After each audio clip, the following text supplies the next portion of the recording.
Hey gamers, this is Kita, and here's early light arrow. I start the trick with reversed water direction, which isn't required but it makes things easier, as you won't have to do any super swims to do this trick. So I'm playing back a movie file now to make things simpler, because this is really difficult. And also keep in mind that it's only a concept video. Alright, so a fairy chest spawns when you kill all 4 of these biobabas, so I'm going to kill them in a very special way. I use the lily pad, like flipping over. I kill it at a specific frame so that it stays like that, because I'm gonna need that in order to do this. Alright, so I have 2 of them down here, meaning I can kill one. Have it drop a stick or nut right below that lily pad, and then kill the other one. So I use this lily pad to displace my dive, so I could dive just a little bit deeper so I can grab the nut. And then the lily pad stops me from surfacing. And because that cutscene with the chest happened, it doesn't lock me in place, so I can actually move around. But I can't use any items, so I have to wait for the drown timer, because it puts me in a ground jump state.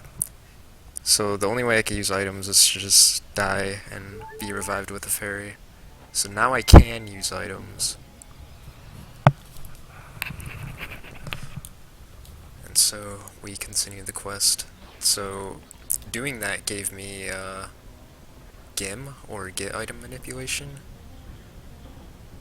So you'll see the variables on the screen are going to be useful in determining what's what.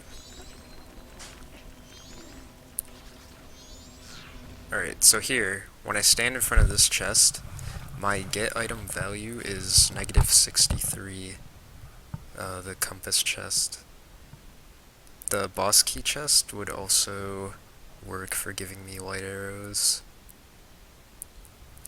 Now, normally, if I were to jump in water right now, my game would crash, and that's because this item overhead, that variable on screen, that when it's 34 or whatever this sets it to, the game just crashes because the graphics can't process it.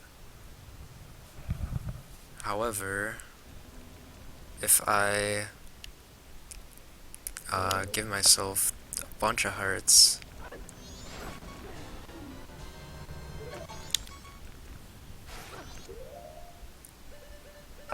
I can jump in the water no problem. And there's the light arrow. But it really, there's some parts to this that I really don't understand. Like, it seems like the amount of heart containers that you actually need for this trick to work is variable. Like, as you can see, what I set was 249 hearts, when in practice I was able to get it with 178, and then another time I got it to work, it was with some lower 200 number.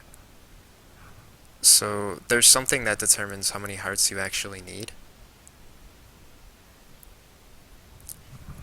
But anyway, this trick is possible on console, technically, since you can get as many hearts as you want. Basically, with more and more hearts, things on screen will stop displaying.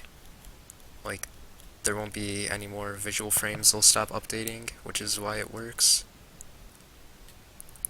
But that comes at the price of not being able to see what you're doing.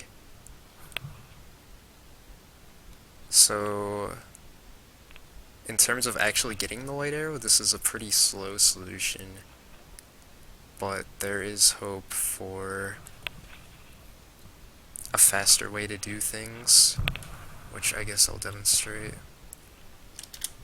So suppose we did only have 3 hearts, but alright, with cheats, I'm gonna set this fixed camera variable to 1. Alright, so now when I move around, the camera doesn't update. So if I jump in off screen, you can see my white arrow value changed to 4, meaning white arrows are in there. So if there's some way that you could get off camera so that the camera does not load this item overhead, you'd be able to get the white arrow. Alright, and now I'm gonna demonstrate some other things that you can do with this trick. So if you stand in front of this key chest right here, it sets your get item value to -60. And now if I surface with a bunch of hearts,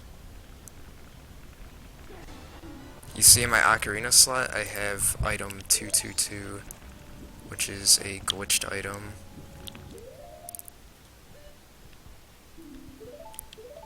And it produces a blue colored circle.